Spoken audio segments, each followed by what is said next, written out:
Bonnie put on her Pinnacle Bank hat. I'm sorry, I can't see it. My glasses. Oh, the mics are on there. I better watch this. Yep.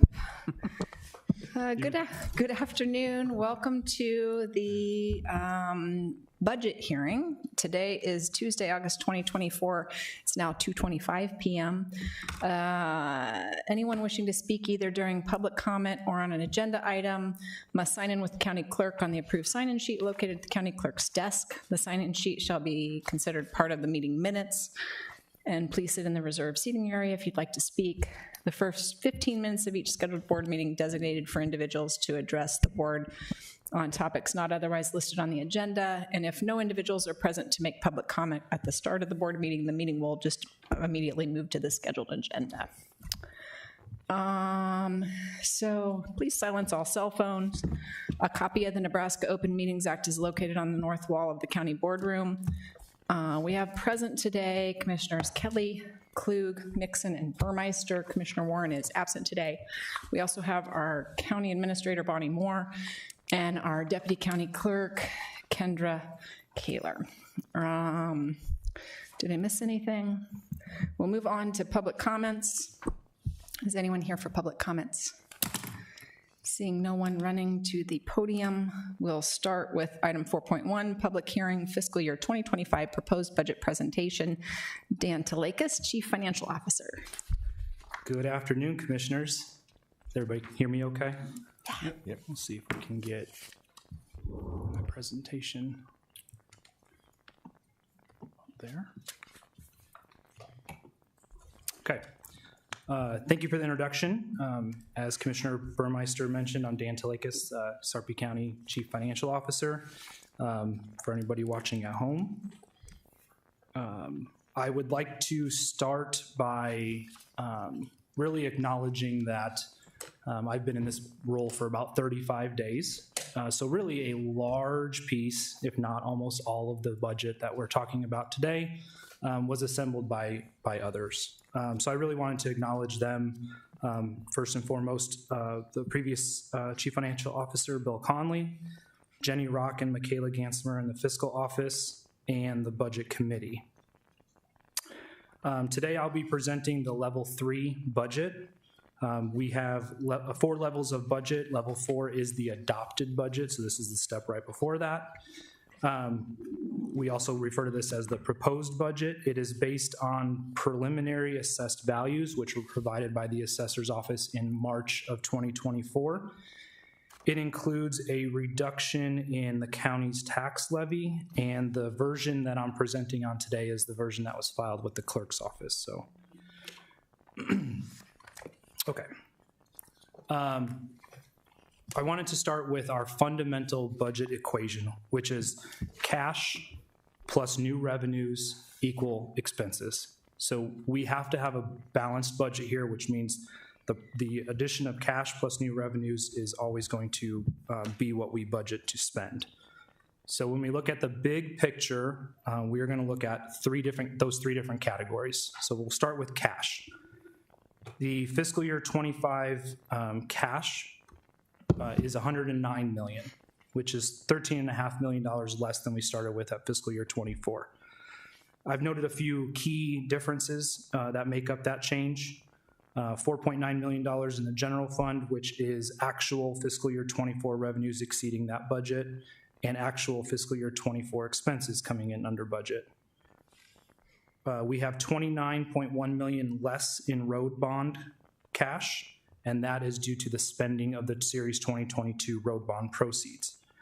$12.7 million additional in cash in the public works funds. This is due to on our roads projects, we've been using that Series 2022 bond cash, so we have not excess, but we have a higher cash total in the public works fund. We have $7.2 million less in the ARPA fund. Again, that's one-time revenue that we've been spending. And then $5.2 million in additional cash over last year in all other funds. The big picture for revenue we have a fiscal year 25 revenue budget of $172.5 million. That's $16.8 million higher than fiscal year 24. That is broken down into a few different categories. $5.5 million in additional property taxes generated. We have a 9.8% valuation increase, a 1.8% levy reduction. The product of those two results in an additional $5.5 million in property tax revenue. We have slight changes in federal revenue and state revenue, an additional $12.1 million in local revenue. These are expenses from other funds that we are recording back into the health insurance fund. So we started our self-insurance fund back in January of 24, and when the employer pays premiums on those insurance plans, we record them as revenue into the health insurance fund. So that's the additional $12.1 million of local revenue. And then a slight decrease, $2.3 million in overall transfers. That's all funds within the budget, $2.3 million less in transfers this year than last year. Our big picture for expenses, we have an expenditure budget of $281.5 million. That's $3.3 million higher than fiscal year 24. In the general fund, expenses are up $11.8 million. 3.4 of that is specifically general fund transfers to other funds, higher than it was last year. We are sending $2.5 million more to Public Works and $900,000 more to E911. $2.2 million in mental health initiatives. This is a budget hold for a crisis intervention center, and then $200,000 for the forensic psychiatric agreement that we have with UNMC. We have that reduction in public works funds overall, so we will be spending additional dollars on road projects this year, and we will not be spending those road bond dollars. Once they're spent, they're gone. So the two of those together, we have a reduction in expenses in the public works funds. We have another reduction in expenses in the ARPA fund. Again, that's one-time revenue. We're spending it. We're not replenishing those dollars with anything. Health insurance fund, again, where we had 6 months of a health insurance fund last year, we have 12 months of that fund this year, so $9.2 million in additional expenses to pay claims in our health insurance fund, and then all the other funds together, $3.9 million.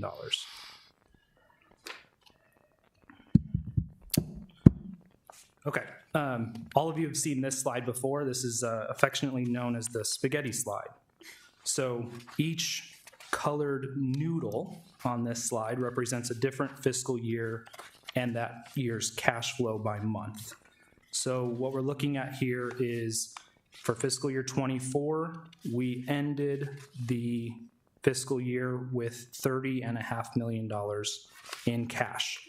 And another thing to really point out on this slide is that these noodles are all basically the same. So it's very apparent that our cash flows within the county or the general fund are pretty consistent year over year. Question, Dan, is, yes. And I can't believe I've never asked this before. Are these numbers adjusted for inflation, or are these just the numbers as they were for that? These are not adjusted, no. Okay, thank you. Yep.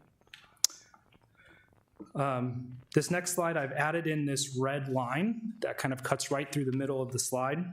That is our fiscal year 24 reserve number, a little bit more than $15 million. And what I wanted to show here is that dark blue line that represents fiscal year 24's cash flows, kind of starts in the top left of this chart, and it goes, our cash decreases month after month after month until you get to about November, December, when the cash in the general fund actually dips below that red budget line, red reserve line. And it stays below that for the rest of December, all of January and February, and it doesn't recover to be back above that budget reserve line until March. So what we're saying here is for that gray shaded region, for those 3 months of time, we are actually utilizing cash from our reserve to fund county cash flows. Okay? So that reserve that we have, it doesn't just sit idle forever and ever and ever. We're actually utilizing it for, roughly 3 months out of each fiscal year. How much is our reserve? That red line represents fiscal year 24 reserve, which was 15.2 million. And when we set that, I believe, how many months of operation can we go? Do you read this ahead of time? No, I'm just remembering things that have been said before. I'm not trying to steal any thunder. That is a great segue to our budgetary reserve. Okay, go ahead. So the red line on this chart represents the county's policy. We have a reserve policy that says we want to have a minimum of 2 months of operating expenses in our reserve. Okay, that's the red line that's on this graph. The green shaded region represents the Government Finance Officers Association's recommended best practice range. So they are recommending that counties have between 2 and 3 months of reserve. Okay. Okay, so now I'm going to make a couple comments with that, because if just things that have been happening in Lincoln, and then actually weather and different things that happen. So first of all, just start with the easy one. We had a windstorm, and Omaha Public Power District basically got hit with about $30 million in expenses that, I don't think they budgeted for. So I'm sure they have reserve or have the capability to for revenue. And then also what you're hearing down in Lincoln, and everyone, all the senators and the governor, they're looking at all the counties, and they're looking at all the reserves that are being held. And you had one state senator get up, and he was not too fond of, because he's a banker as well, and he kind of made the comment that you don't really need all of that, and if you go to sell bonds and everything, those ratings, he was talking about bond ratings, they're overrated and stuff, and I'm listening to this, and I know what we've done over the last X amount of years here is to lower our cost of acquiring funds when we go out to market. By having a solid bond rating, you have no problem selling out your bonds, getting that cash for what you need. So listening to that, and then also we set aside money for the rainy day, because they come, and sometimes it's just a torrid rain, and all of a sudden we have expenses we didn't think we were going to have. And also you will have to work with this 3-month time frame where our revenues, and those revenues are property taxes, dwindle, and we're getting them twice a year, basically, the majority of that money in, and then as it comes in the first time in April, you're using that money, and then you get the taxes again in July, or the end of July, and again, all that's being used up and consumed, and then you have no more until that next March, basically, or some people paying at the end of the year for their deductions. But the whole point of this, we're trying to be good stewards and have money so we don't get into a situation where we have to be scrambling and all of a sudden we don't have money to make payroll or anything else. So I just want to share those comments because I think we have been very prudent, and I think this is wise to do this because you don't want to be this up and down. We always know there's going to be a line, but we want to keep everything as stable as we can and not just being herky-jerky, I guess. Mm-hmm. So thanks for, I know, Bill and everybody, and we've all worked on this. And I just need to say that because I get tired of hearing how we're just keeping taxpayers' money for no reason. There's a reason for all of it. Thank you, I appreciate those comments. So we just reviewed the board's policy and GFOA's recommended range for where reserves should fall. And when we look at the county's reserves for the last 7 years, or 6 years, and what was proposed in this budget, we've really been kind of hovering right around that minimum that our policy states that we should have. So in fiscal year 25's proposed budget, we do have an addition to our reserve, which would take our reserve balance to about 2.4 months of reserve. So it is above our minimum that the policy sets, and it is about the middle of GFOA's recommended range.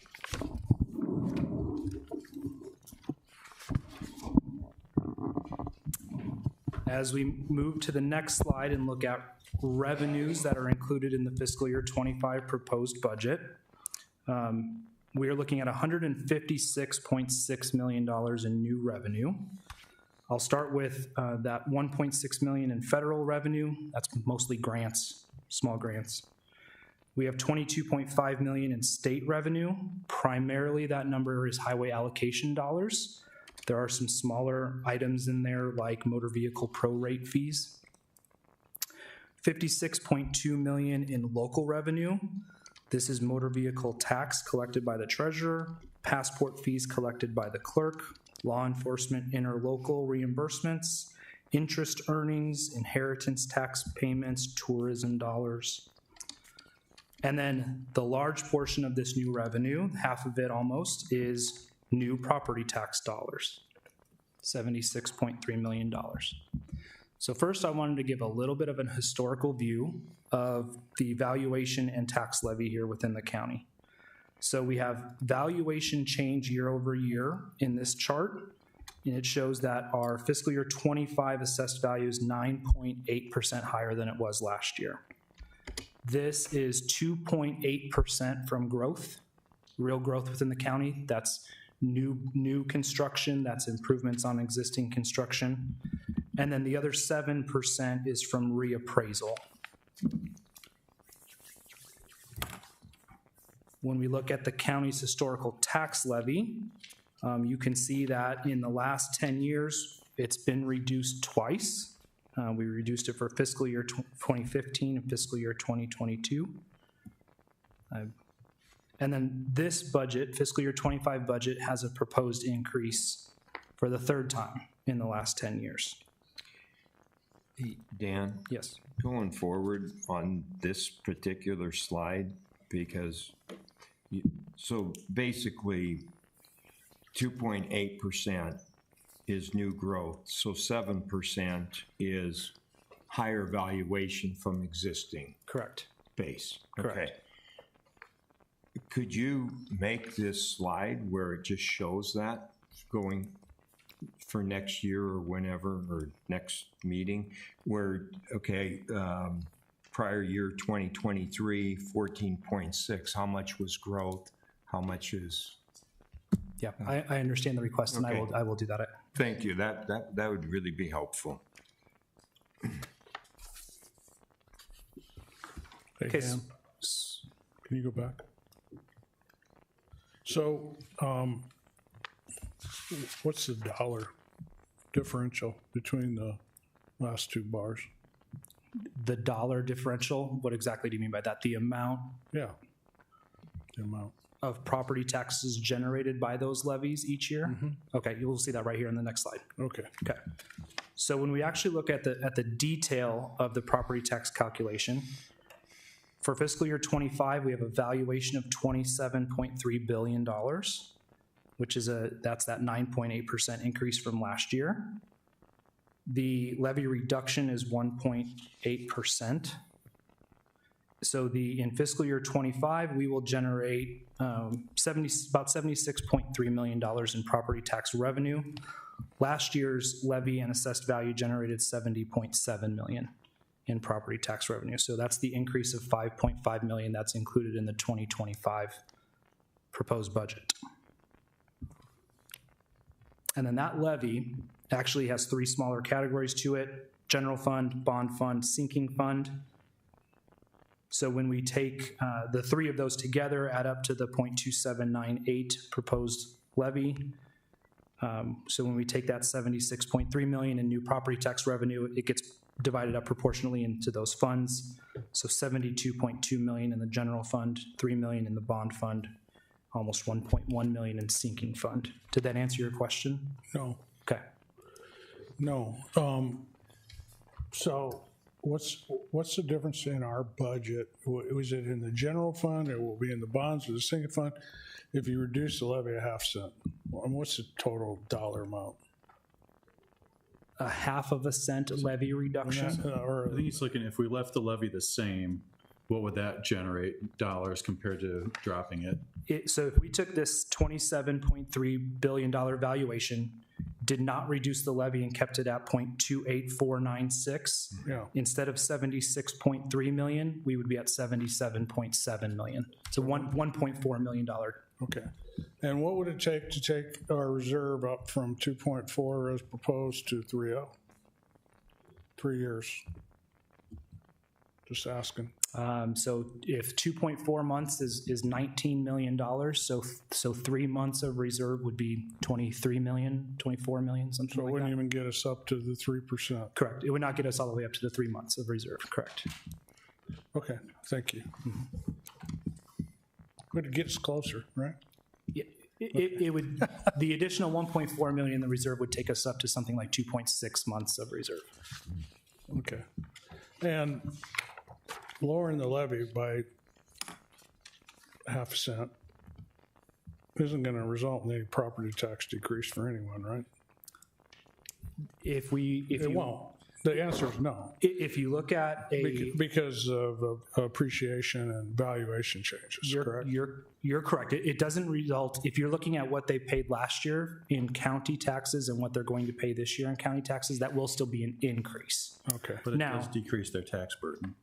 Now it does. So So can you tell me how much it decreases the tax burden on a house, average house of $300,000? a $300,000 house at the County, I'm just talking the county here. Yep, just the county's portion of that tax bill at 0.2798 will be about $16 less than if it was 0.28496 $16 on a Over a $300,000 year. house. Correct. on a $300,000 house, That is correct.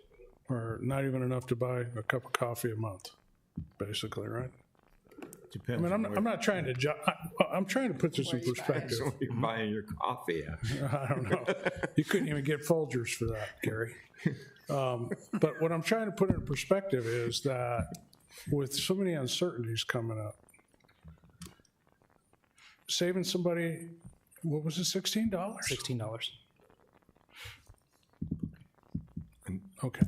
On 300,000, it's $840. I think I made that remark last week.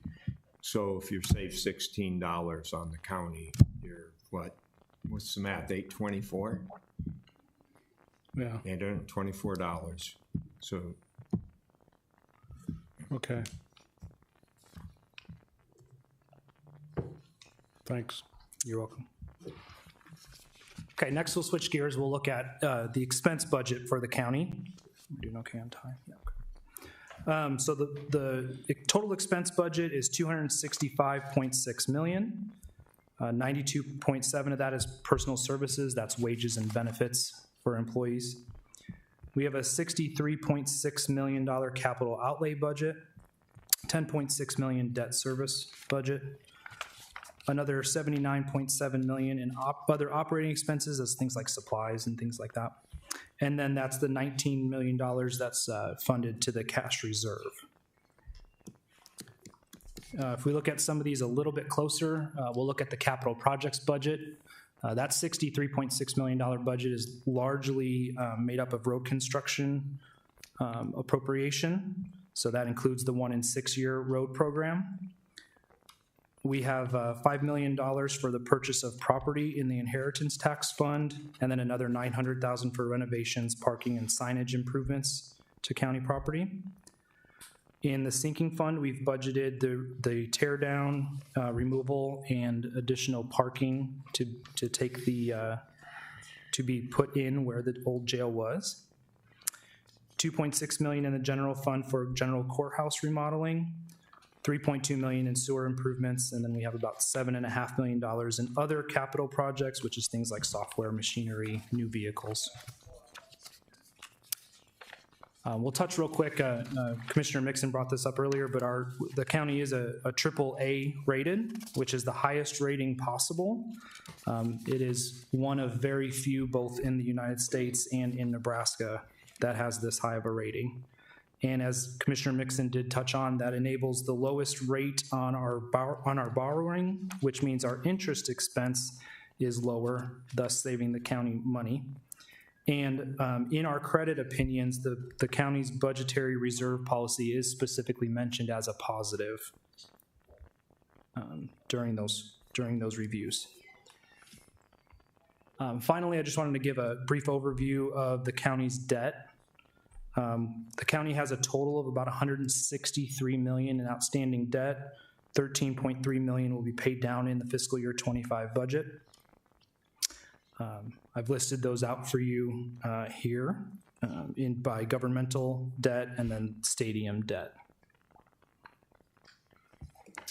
Last but not least, just a quick budget recap. We went through things like valuation and levy with the increase in the preliminary valuation, the proposed reduction in levy, and how that generates $5.5 million additional property tax revenue. In the general fund, we have wage increases, modest increases in operating costs, no new FTEs, the $2.2 million for mental health initiatives, additional transfers to other funds, and then the additional dollars going to the budgetary reserve. In the Public Works Fund, we have the reduction in spending of the road bond funds, but the additional spending of cash in those funds for road projects, and the reduction in ARPA dollars. And then last but not least, we talked about the full year of the self-insured insurance plan. So where do we go from here? We need to have the budget adopted. That we can be looking at August 27th for that adoption, or possibly September 10th if there'd like to be some more discussion. On September 19th, we'll have our joint public budget hearing for LB 644. September 24th, we'll set the property tax levy here with the board. And then September 27th, we have to file our budget with the state auditors.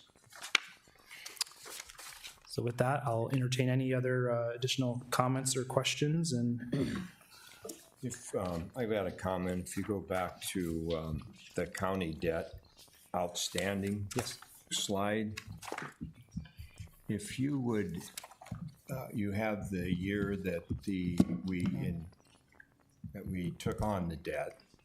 Could you also add a column for when it expires, or for when we retire the debt, right next to it?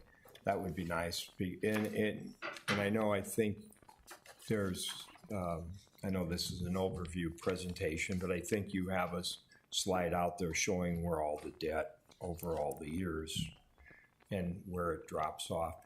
Because, and I remember this conversation, it was Commissioner Kelly with the governor regarding why don't we, instead of putting it into general fund debt, why don't we, what's the word for it? Take out the loan. What do you?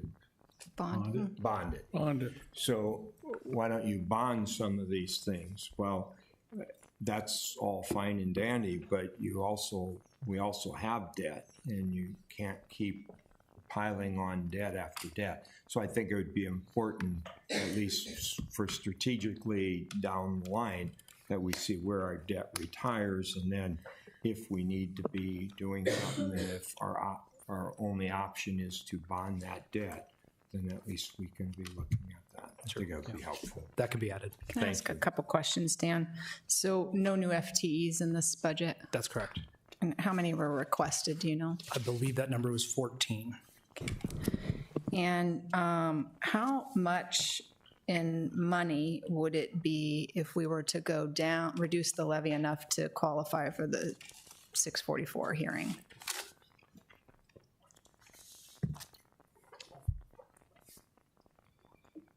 So right now, this proposed budget has the levy reduction in it, which is a $1.4 million reduction in revenue.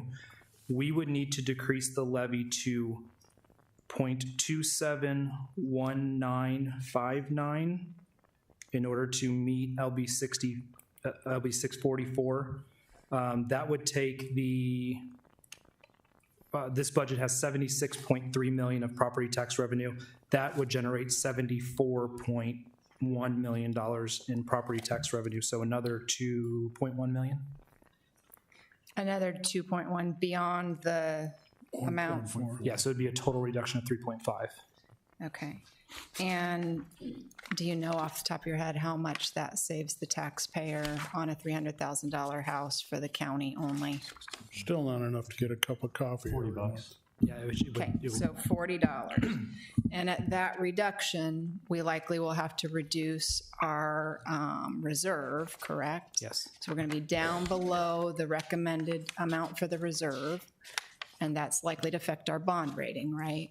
I don't know that we would go below the minimum, but we'd be back where we were, right at the minimum. Okay. And yes, it would be looked at by the rating agencies. And if we lose our AAA rating, it affects our ability to borrow money for other things, right? Future debt, yes. Which costs the taxpayer more money, Correct. right?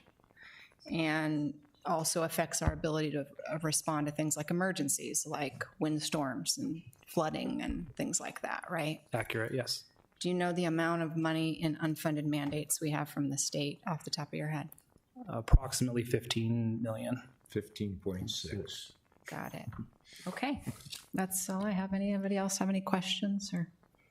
And the only other comment to that, the 15.6, because this has been brought up, they looked at the unfunded mandates down in Lincoln, but they also said, well, you have the inheritance tax, which they also tried to legislature also tried to, they want to get rid of the inheritance tax. But if you look at the net of that, it's 15.6, and we average about $3 million inheritance tax. So about 12, the net is about 12.6 million. And if the state would pick up that 12.6 million, we could easily meet all of these requirements. But the state mandates, we pay.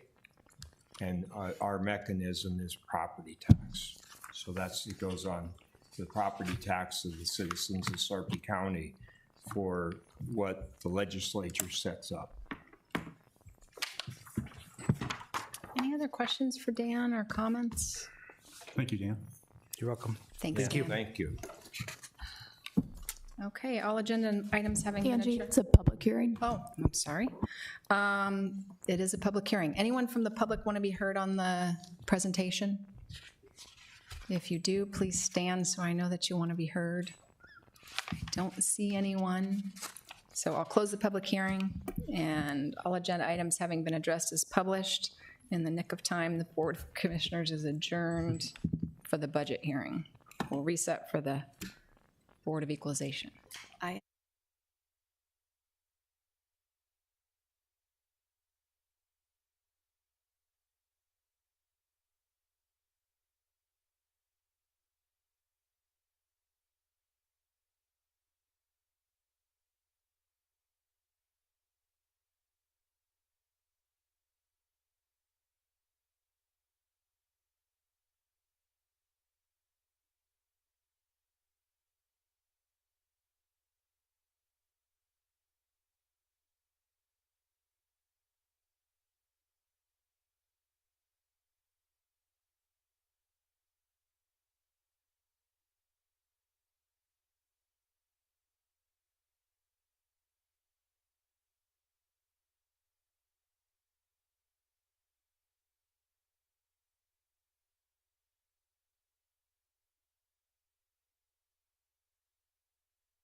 County Board of Equalization meeting. Today is Tuesday, August 20th, 2024. It's 3:05 p.m.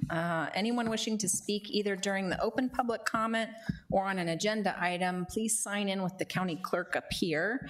The sign-in sheet will be considered part of the meeting minutes. Also, if you'd sit in the reserve section there, just so that we know and make sure we get everybody called up for that, that would be great. The first 15 minutes of each scheduled board meeting is designated for individuals to address the board on topics not otherwise listed on the agenda.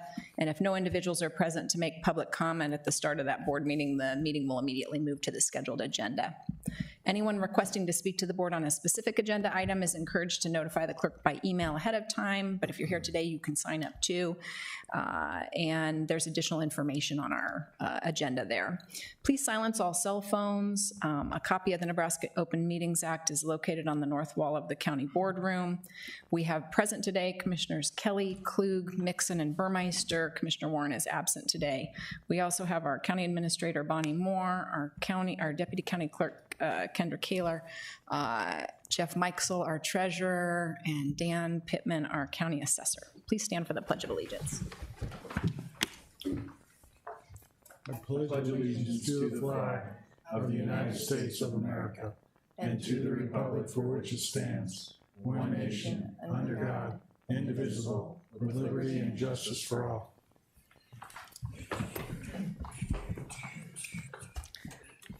Item number 4 is public comments. Is anyone here for public comments? Seeing none, we'll move on to the item number 5, which is the consent equalization agenda. Would anyone like to see any items removed from the consent agenda, or if not, a motion to approve? Motion approved. Second. Motion to approve by Commissioner Kelly, second by Commissioner Klug. Any discussion? Please vote. Ayes 4, absent Lauren, motion carried. All agenda items having been addressed as published, the Board of Equalization is adjourned and will reset for the Board of Commissioners. Welcome to the Sarpy County Board of Commissioners meeting. Today is Tuesday, August 20, 2024. It's 3:07 p.m. We have present today Commissioners Kelly, Klug, Mixon, and Burmeister. Commissioner Warren is absent today. We have our County Administrator Bonnie Moore and our Deputy County Clerk Kendra Kaler. Anyone here for public comments on this agenda? Seeing none, we'll move on to Commissioners, Administrators, announcements, and comments, and we'll start with Commissioner Mixon today. I have none, thank you. No comments, thank you. Well, yeah, just a reminder that this is a busy weekend coming up. Weather's going up, and the planes will be flying over off it. So the Thunderbirds are in town Saturday and Sunday, so if you can't make it out there, I'm sure you'll hear them if you live anywhere within a 10-mile radius. But no, I encourage you to go out there and, thank our servicemen and women for what they do every day. It's a great show. Bonnie? No comments, thank you. Move on to the consent commissioners agenda. I'd like to remove, I believe it's item 5.4 to the regular agenda. And then would anyone like to see any other items removed, or if not, a motion to approve the amended agenda? Motion to approve the amended Second. Motion to approve the amended agenda. consent agenda by Commissioner Kelly, second by Commissioner Klug. Any discussion? Please vote. Ayes 4, absent Lauren, motion's carried. Item 5.4 is Resolution 2024-241, Growth Management Plan Exception Request Application for the property at 17709 Buffalo Road, and legally described as Tax Lot 1, Section 4, T12 North, R11 East of the 6th Prime Meridian, Sarpy County, Nebraska. Applicant Mark W. and Kimberly J. Schulting, trustees, Schulte Living Trust, Kelly Jeck, Planning Specialist. Just have Kelly come up and explain some of the changes that were in this application that are minor changes. So with changes in the planning department and in our administrator, everyone got together and thought, rather than prepare and submit exception requests to the agency just in our office, we thought we would share them with the board and get your support before they went to the agency. since we're all involved with supporting the agency. In this case, so this was my first one, and it kind of shows. I didn't explain enough how it meets our comp plan, and also I just needed to, on the bottom of the second page, just state that the request is for the single fee for this property. So my inexperience, but I did want to update it so that it went, if you sign it, it would go correctly to the agency. It's explained correctly to the agency. Perfect. And so the change that was made was really just expanding the explanation. It wasn't a substantive change to the request. No, it was not. The intent is always the same. It's just I didn't expand on it enough. Perfect. Anyone have questions for Kelly? Or Kayla's also available if anyone has legal questions. So essentially, Yes. what this is a request to the an exception to policy for the growth management plan because they're in the sewer agency's jurisdiction, correct? That is correct. They're in the urban reserve zone. And this property is located in this very southern point of the sewer agency. That is correct. And our best guess is that it'll be 2 to 3 decades before sewer ever wakes its way down that far, correct? Correct. And also, it's been a parcel. It is not a newly created parcel. It's been a parcel for, it's not a platted lot, but it is a parcel that existed before the agency. And they aren't proposing a development. It's a 124-year-old house. The property owner would like to sell it. The new owners would like to build a new house. So it's a house for a house. So this exception will save them approximately $170,000 Yes, it would be in fees? 6 and permits? acres times the Yeah. current rate, correct? Yeah, so based on my experience on the sewer agency board, which I chair, this is in line with the types of exceptions that the agency has granted historically. Not really new development, as you said, but they're simply tearing down an old house and putting a new one up with a new septic. Correct. And if and when sewer ever gets down in their vicinity, they will have to connect to the sewer at that point in time. That will be the requirement of the agency. That is correct. Okay, thank you. You're welcome. Okay, so I'm going to ask one question. Okay. It sounds like the sale of the property is driving this. Is that correct? The future sale of this property? or Not necessarily. The current owner could come to us and say, hey, I'd like to tear down the farm. I've got a granddaughter that wants to build a new house. It's the septic system. It is in the sewer agency, and they have the say on how, should it be connected? Can it have a septic for a period of time until it can connect in the future? Right, so you're on to what I'm thinking. Current owners, if they wanted to rebuild on that site, would they be subject to all of these fees? We would do the same thing with the single fee on the site. That's correct, yeah. Which is, I think, right now, $57.14. Even though they wouldn't have access to the sewer until Right, the it's a sewer gets there? capital, yes, it's like a capital facilities fee to support the extension of the sewer in southern Sarpy County. Correct. Okay, all right, thank you. Any other questions for Kelly? Okay, anyone want to make a motion? Yeah, motion to approve the request for an, what is it, for an exception? Yeah, request for an exception. Second. Motion to approve the exception request by Commissioner Kelly, second by Commissioner Klug. Any discussion? Ayes 4, absent 1, motion carried. Okay. How'd you know that? Yeah. It was already up. I didn't Well, that's push the button last yet. one, That was because I didn't vote. All right, do you want to go Ayes 4?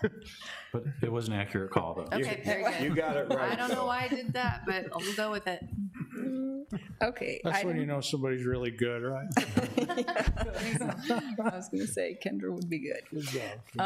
Item 6.1 is public hearing and resolution 2024-238, special use permit in the AG Agricultural Farming District to operate a sand and gravel mining operation on 7 parcels in Sarpy County, Nebraska, generally located southeast of South 111th Street and Mitchell Road. Applicant Martin Marietta Materials, Inc., Kelly Jeck, Planning Specialist.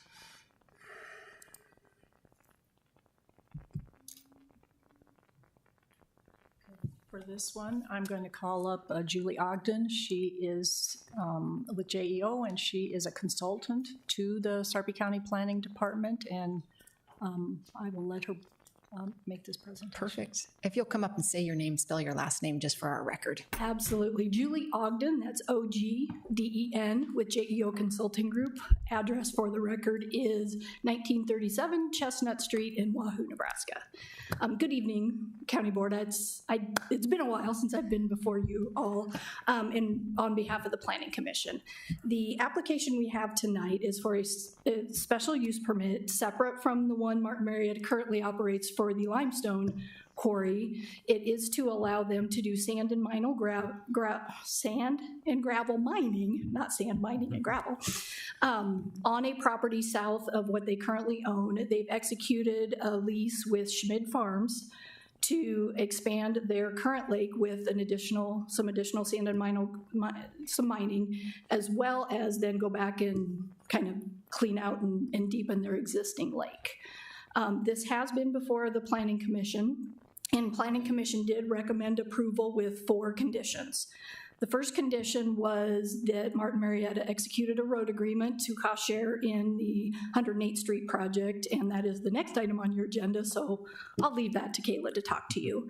The second condition was to work with Mr. Mixon, a neighbor to Schmid Farms, on some landscaping, berming, and other things to help shield his property from the mining operations as well, and they have prepared a proposal for that and included it to Planning Commission, which, based on our review, appears to satisfy that condition. The other 2 conditions relate to adjacent property owned by Mr. Chavez, where he had talked previously about dust control and other trucking because he's closer to the north end of the property where the trucks go in and out. Martin Marietta has updated their operations plan to include more details on their dust control procedures, which in review with Public Works, they said, well, that kind of matches what we do on some of our county roads, so that should cover it, as well as planting of additional trees in that area to help provide an additional shield. So in review of those 4 conditions, it is the planning staff's recommendation it appears that they've satisfied those conditions, and so we've brought the application before you today.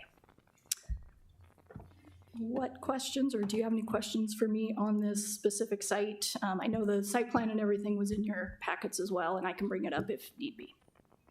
Questions before we move on to the public hearing? Is that Mrs. Schmidt out there? Do you want to talk? You want to address this? You're good? You happy? Give me a thumbs up. All right. So when they get done mining, will Schmidt Farms acquire the lake that's going to be created by that? I mean, yeah, the lake will be on their property, so Okay. that would potentially allow, should the property owners want to, an expansion of their current operations Okay, as well. thank you. Yep. And I forgot to say that Neil with Martin Marietta is here if you have questions of him as well. That looks like a good project. Win-win. Yes, it's taken a little while to get here, but we've gotten here. Perfect. Thank you. This is a public hearing. Would anyone like to be heard on this matter? If you'll come up, if you want to sit in this front row, and then if you want to come up and state your name and spell your last name for us, it'd be great. Neil Grant from Martin Marietta Materials, Grant, 11252 Aurora Avenue, Des Moines, Iowa, 50311. Thanks for staff's presentation. Just wanted to simply point out that we concur with all of the conditions of approval, and we're available if you have any questions as well. Thank you. Any questions?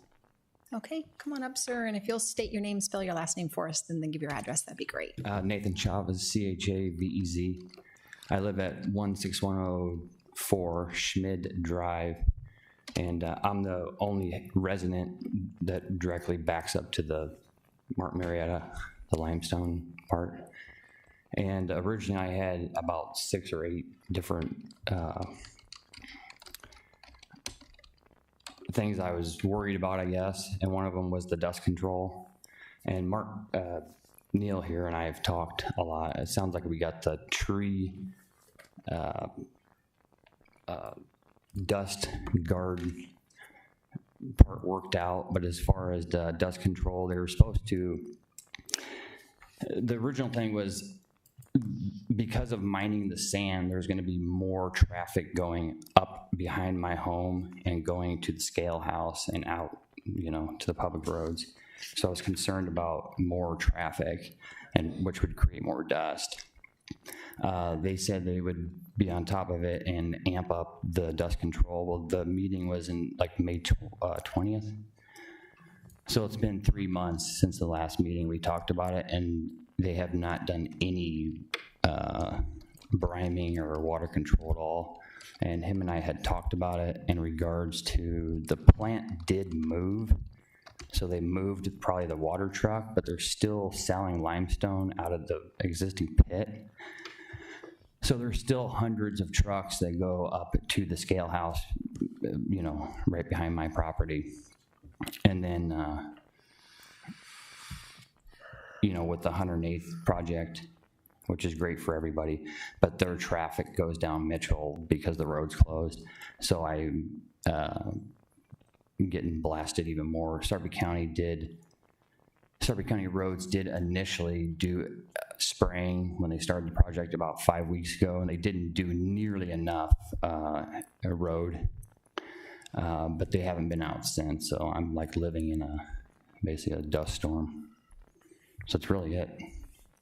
So where's your house at in relation to Schmidt Farm? On the west side of it? The east side. Yeah. East side. Do you have a thing you could, is it on here? Or?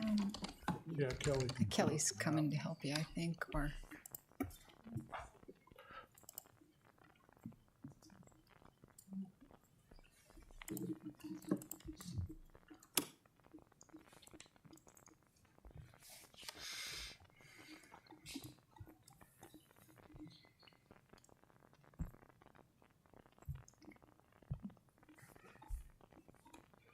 Okay, so Mr. Chavez is right here, Oh, okay. right here, yep.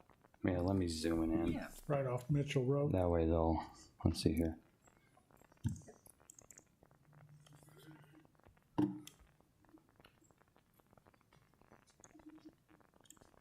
So this is where they're mining, or this is where they've been last mining. This is the pit. So this is where the trucks go down. Let me see, hold on. So they come in, here's 108. They come in like this, by the office, go down, here's my home. They go down this road, fill up, or load up, come back to the scale right here. The sand stuff we're talking about is like down in this general area. Oh yeah, here's Whitney. So right over in here somewhere. So all that traffic's gonna eventually come up this road, obviously, and go to the scale house. So that was my main concern. We're talking about putting the tree buffer in right in this general area because the wind blows southeast, so it goes like this, right? But as of now, the plant kind of moved out, but the trucks are still coming in, loading up material and continuously going up here. So it's been a quarter of a year since the last meeting, and there hasn't been a water truck or anything on site. So you're getting most of the dust. Can you pull that map? I'm getting all the dust. No, Can you pull that But map? the thing is what's Can you that? pull that map down a little bit? So, no, down, the other way. Oh, sorry. There you go. Keep going. Yep. Keep going. you're getting the Okay, majority. so the area to the west of Schmid Lake is the sand extraction area, and it's south of Whitney Road.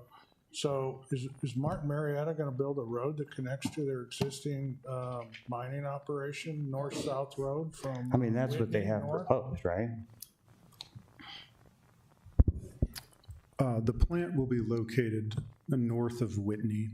and we will pump or convey material up into the quarry site. So it will be essentially in the same location as the limestone stockpiles. Okay. So the customer traffic will enter and use the same scale, and so Nathan is correct. The access, customer access, will be using the same entrance as the quarry for the future sand plant. Okay, so you're not going to use Whitney Road and then go up. Correct. We will not use Whitney Road. That results in. That would have been smarter. Well, let me tell you why, because here's Whitney and here's Silex.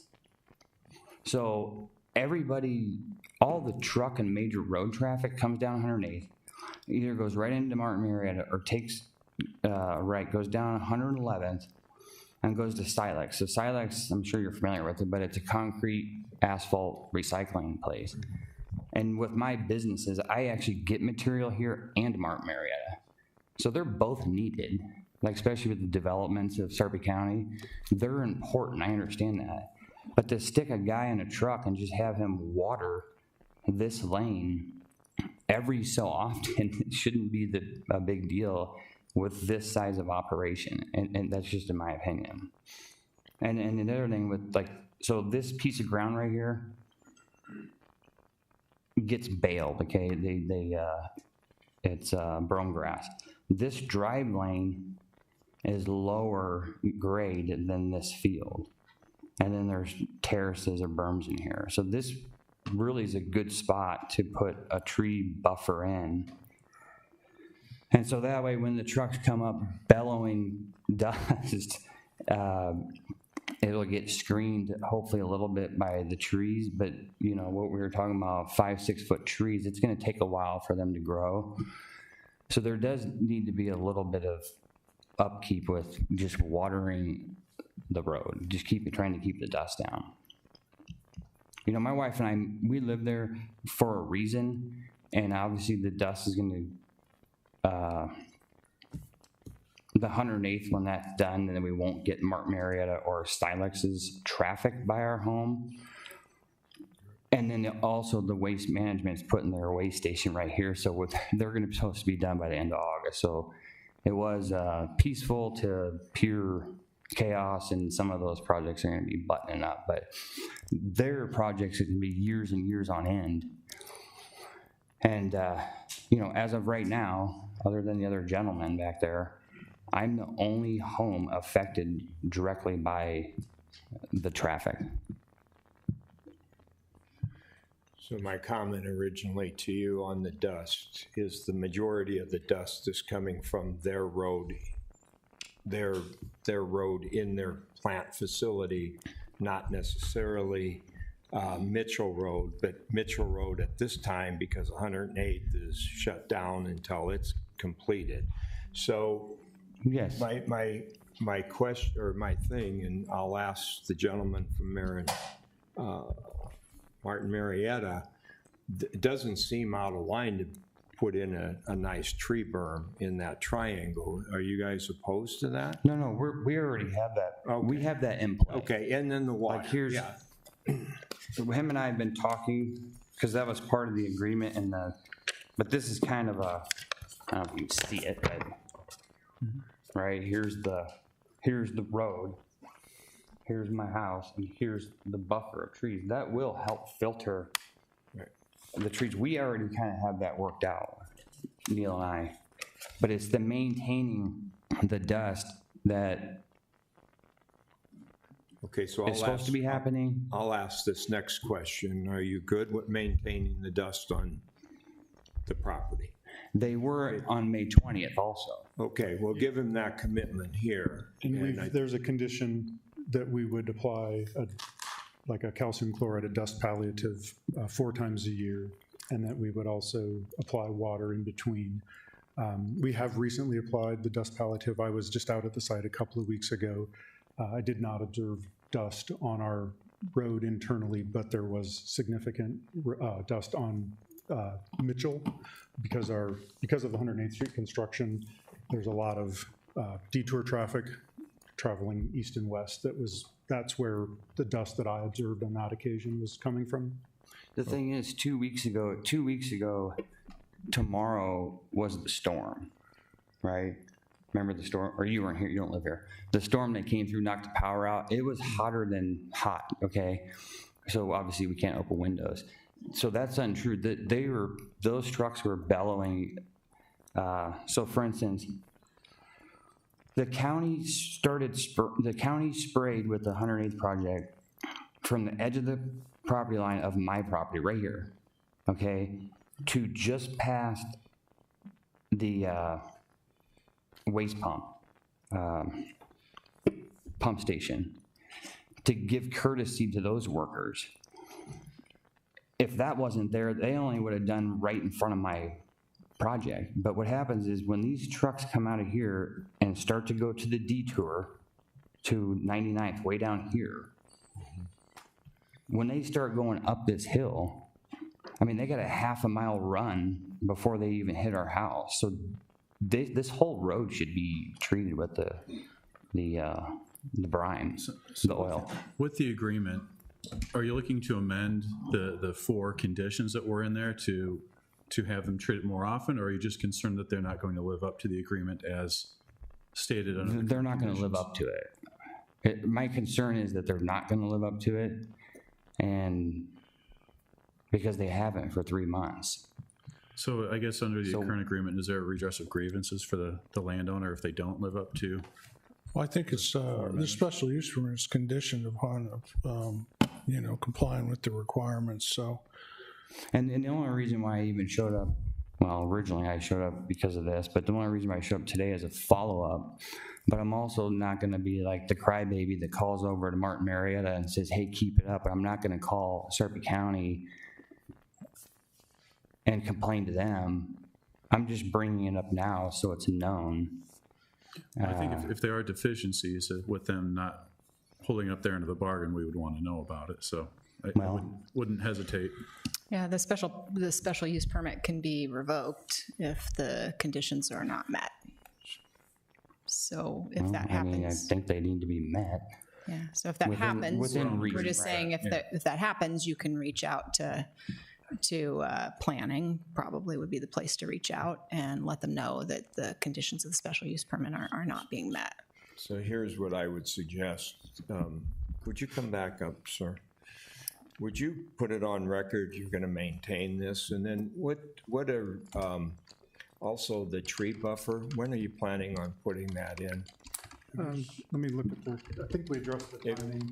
If we could just... we addressed the timing, but I didn't necessarily, wasn't it like a year within 1 year of commencement of the Santa Gravel mine, yes. Yeah, so...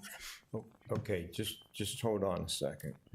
So we're coming into the fall here, the best time to plant trees. Exactly. So why don't we just make that commitment to put them in this fall?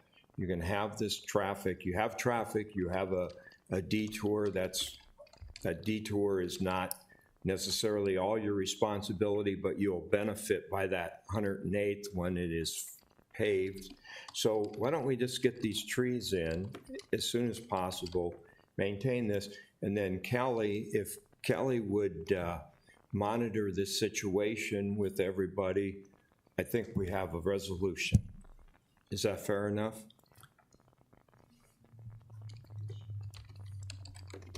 I think it sounds fair because... Okay, I think they just got the thumbs up, so. Okay. The other part of this is with the Mitchell Road, going to become a pretty high trafficked street here. With the construction of 108th, we'll get with the county engineer because with all that heavy truck traffic, it's going to take a lot of oversight and maintenance and probably a little bit more than normal dust control. So we'll work that in internally. And I think also once 108th is completed, that stretch from Mitchell to Platteview, once that's completed, most of those trucks will be taken. Yeah, they'll go straight north. Yeah, that's the way it's always been. From 108th to 99th on Mitchell, there's no traffic right, other than weekend warriors because of the lakes. Yep. Then they do their thing for the weekend.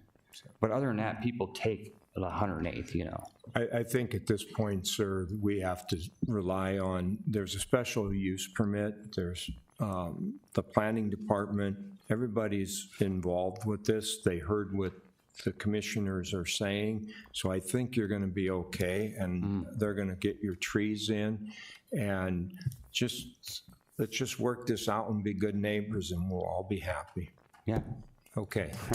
All right, thank Thank you. you, Mr. Chavez. Thank you for coming. Mr. Gray, did you have any other follow-up? Okay, thank you. No, but I think we should amend the motion to stipulate that the trees need to be installed within 90 days instead of a year.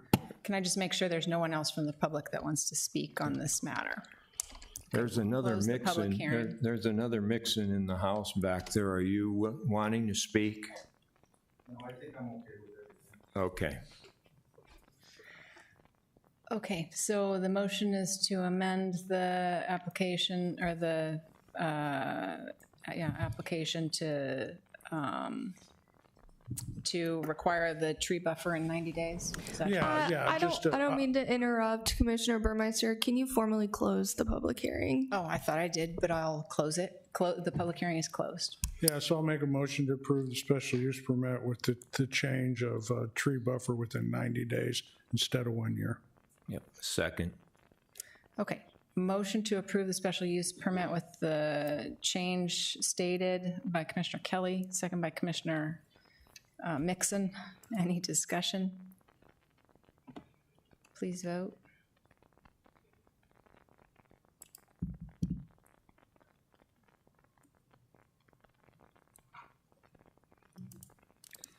Are you guys seeing your votes? I see Kelly. Okay, here we go. Mixon. Okay, we've got ayes 4, absent Warren, motion carried. Item 6.2 is Resolution 2024-239, Road Participation Agreement with Martin Marietta Materials, Inc. for road contribution costs for improvements to 108th Street from Platteview Road to Mitchell Road, project number C-7723-14. Kayla Hathcote, Deputy County Attorney. Good afternoon, Commissioner. So this is related to the same 108th Street improvements. This is a reimbursement road cost agreement with Martin Marietta to pay for 50% of the improvements to 108th Street. Initially, we thought that that would be around $1.8 million. I believe our bids have come in lower than that, so it would be 50% of whatever those actual total costs are. The county will front the costs, and then the Martin Marietta will pay us back over time. If you have any questions, I'd be happy to answer them. Questions for Kayla? Motion to approve. Second. Motion to approve by Commissioner Kelly, second by Commissioner Mixon. Any discussion? Please vote. Ayes 4, absent Warren, motion carried. Item 8.1 is 7.1 is Resolution 2024-240, Uniform Commercial Purchase Agreement for property located at 1200 Golden Gate Drive, Pinnacle Bank Building, in the amount of $4,300,000. Bonnie Moore, County Administrator. Good afternoon, Commissioners. This is in a purchase agreement for the purchase of the Pinnacle Bank Building for $4.3 million. The building is being purchased to relocate 911 from the basement of this current building to that facility. The competitive price reflects a commercial appraisal and a commercial broker's assessment of the property. Given its location as part of what really looks like the courthouse campus, the building's kind of a natural extension of what we already have here, making it a really incredibly valuable piece of property for the county. The current 911 center is approximately 3,000 square feet. The top floor alone of the Pinnacle Bank Building is 6,000 square feet, or is 9,000 square feet, with an additional 6,000 in the basement. The new building will provide the potential for expanded services as the county population grows and call volumes increase, better quality assurance and training opportunities, and easier collaboration with partners, whether it be law enforcement, fire, EMS, et cetera. And I just wanted to highlight quick, if you recall the storm that we had on July 31st, just as one example. On that night alone, 911 had 581 calls to the 911 number, the emergency number, and 317 calls to the non-emergency line. So this is just one of the many examples of when that public safety function is so important to the county. There's approximately 40 dispatchers and supervisors. I had the opportunity to meet with a bunch of them last week. They're very excited about the new center and thankful for the support of the board. Any questions? Questions for Bonnie? No, thank you. Thank you. Anyone want to make a motion? Motion approved. Second. A motion to approve by Commissioner Kelly, second by Commissioner Klug. Any discussion? Please vote. Ayes 4, absent Warren, motion carried. Item 8.1 is Sarpy County and Cities Wastewater Agency Quarterly Update. Dan Hoynes, Wastewater Agency Director.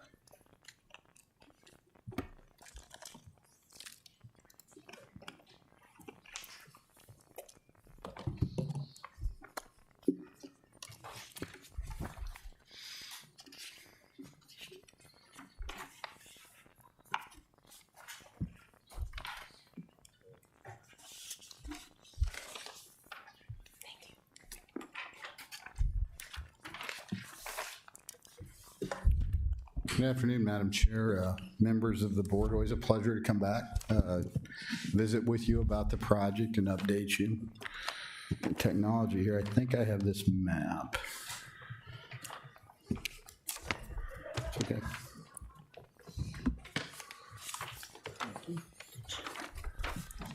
Thank you. Yep, that's it. Thank you. So this is the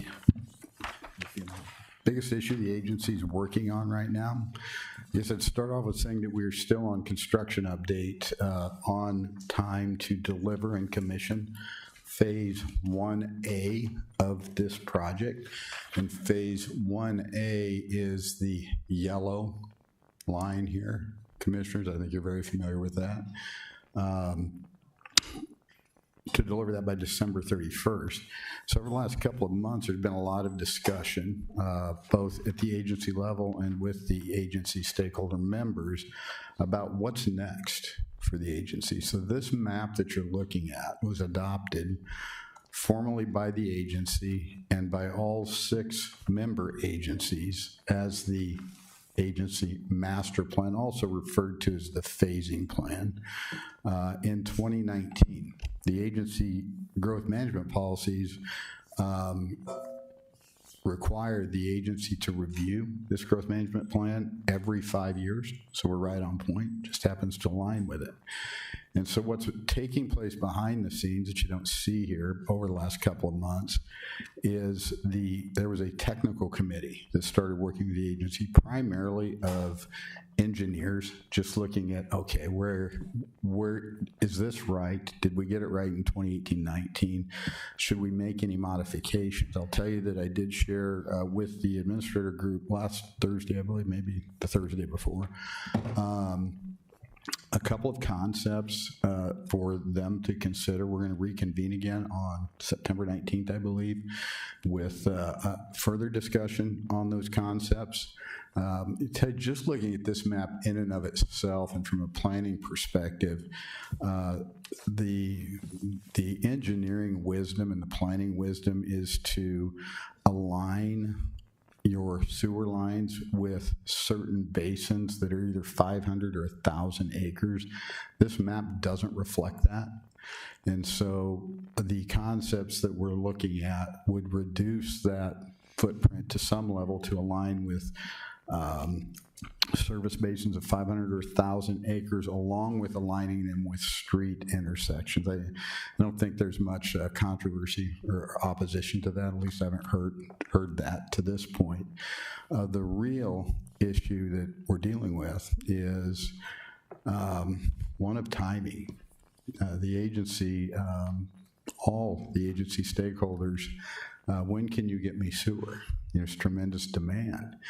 If you look at this map and you look at the green lines, which are phase 2 lines, but you got western portion, you've got eastern portion, along with the phase 1B line, the line coming out of Springfield here, and one up in Papillion, another one over here in Bellevue, just to construct an opinion and probable cost today, the blue and the green, Phase 1B and 2 would be $250 million in today's, and like I presented this pretty consistently now, the agency doesn't anticipate being in a position at any point in the near future to fund that level of construction.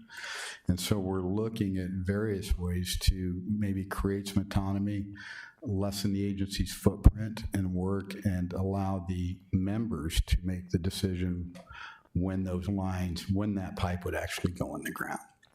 There's still some lifting on it, board members, but I think we have some good concepts that we're going to continue to work through between now and the end of the year.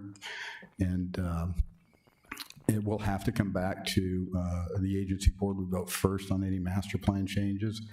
Then it would have to come back to every governing board, all 5 city councils, and at that point, we would dive into the detail about some of the pros and cons of any amendments to this master plan. But that master plan is really the key component for us to work on with all of you for the next, till the end of the year.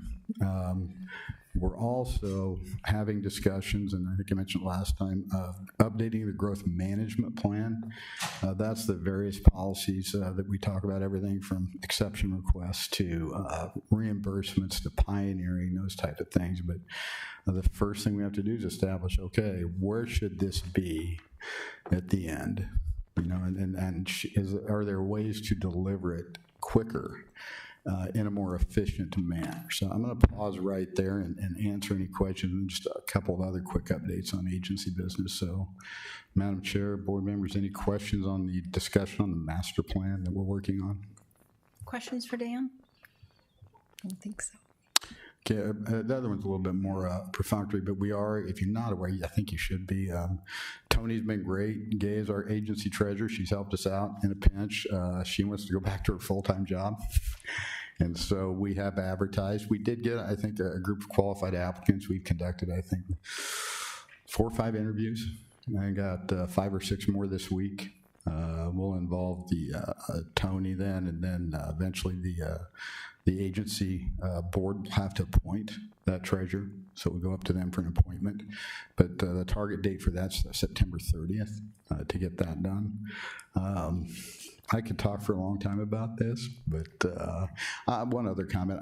The agency, Sarpy County, Kelly, submitted to us, I think over a week ago, the exception request that you discussed. We did conduct a review of that internally, staff report.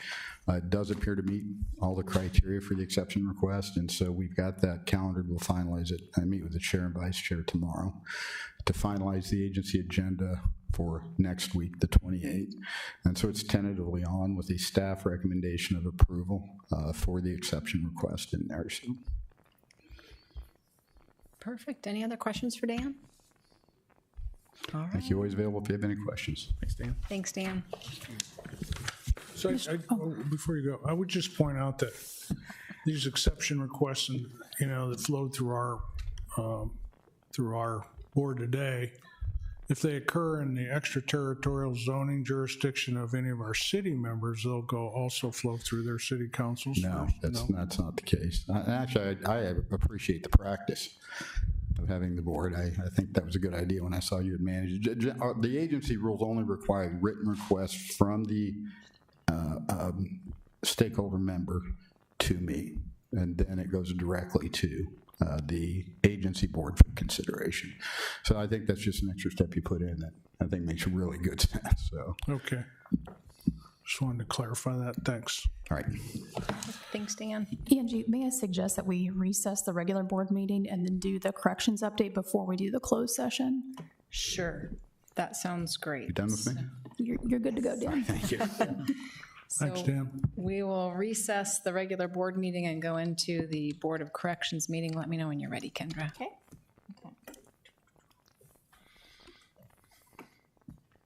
All right, go ahead. Welcome to the Sarpy County Board of Corrections meeting. Today is August 20, 2024. It's 3:49 p.m. We have present today Commissioners Kelly, Klug, Mixon, and Burmeister. Commissioner Warren is absent today. We have our County Administrator, Bonnie Moore, and our Deputy County Clerk Kendra Kaler. Is anyone here for public comment on this item on the agenda? Seeing none, we'll move on to the minutes from July 16, 2024. Anyone like to see any changes to the minutes, or if not, a motion to approve? So move. Motion to approve by Commissioner Klug, second by Commissioner Kelly. Any discussion? Please vote.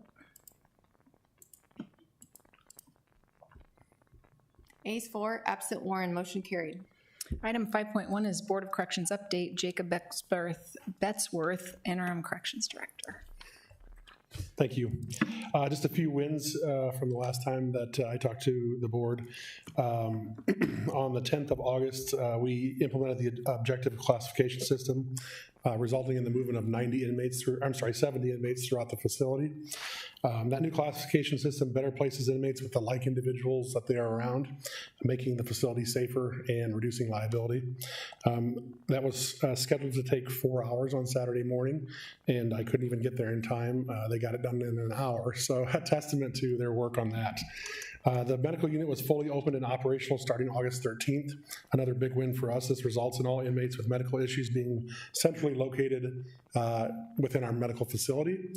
Previous to that, they were located downstairs in the intake facility due to staffing issues. We were able to move some staff around and now get all those medical inmates upstairs. So that results in them being closer to the nursing care around them. Again, reducing liability and providing better care. August 16th, I met with a local dentist, orthodontist from town who surveyed our dentistry area up there, which has previously not been functioning. There's a bunch of equipment that a distributor has in the facility, but it's not hooked up. So he has volunteered to help us get that done. And then we're going to work on a service agreement with him later to provide 2 hours of dentistry service a week to our inmates.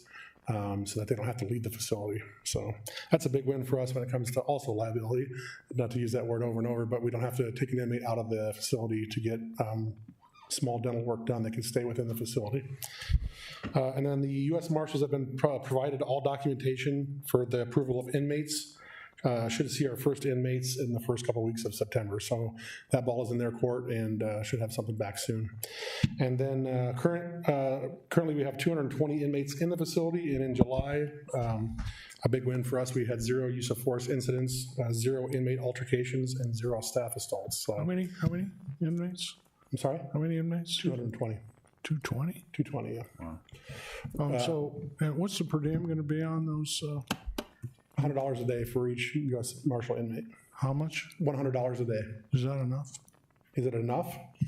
It will be enough when we get 40. It will be more helpful. It's kind of a game of scale. So we're going to start with 10, scale 5 more, 5 more, 5 more, so that our facility can kind of implement them. But yes, I think that's a lot less than what we charge for the juveniles. I'm trying to figure that one out. So we'll have to do a little deeper dive on that because that doesn't make sense. Interesting fact, the U.S. Marshals set their rate and they hold the cards. So we essentially went back to negotiate with them and they set the rate, unfortunately. So sounds familiar. If you had a $3,000 mortgage payment, I mean that's $100 a day. Yeah. You know, so I can't imagine an $80 million or $60 million facility would be that cheap. Yeah. The main key for us is to try to keep staffing where it's at and not have to raise staffing a bunch for these inmates. Otherwise, it's really a cost negative. It doesn't do us any good. So. All right. Well, perfect. Keep the heat at 74. And what's that? Keep the heat in 64 in the winter, and that'll save us. We'll give them coats. So, thanks. Any other questions for Jake? All right, thanks, Jake. You bet. All agenda items having been addressed as published, the Board of Corrections is adjourned, and we'll go back to the Board of Commissioners. We do not need item 9.1, so we'll move on to item 9.2, which is an executive session for a legal matter. For the protection of the public interest, I move that we go into executive session to discuss a legal matter. Second. Motion to go into executive session on a legal matter by Commissioner Klug, second by Commissioner Mixon. Any discussion? Please vote. Ayes 4, absent Warren, motion carried. Thank you. Oh, yeah, you can just leave it all. Hey, Kayla.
at 3:54, we went into executive session to discuss a legal matter where our discussion was just restricted to only that. I need a motion that we return to regular session. So moved. Second. Motion to return to regular session made by Mixon, second by Klug. Any discussion? Please vote. Yes, I vote. Yes. Ayes 4, absent Warren, motion carried. All agenda items having been addressed as published, the Board of Commissioners is adjourned. Great.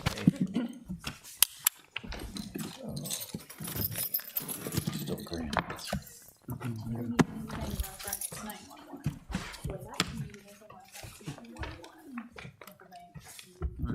Big job. Thank you. Yeah, thanks.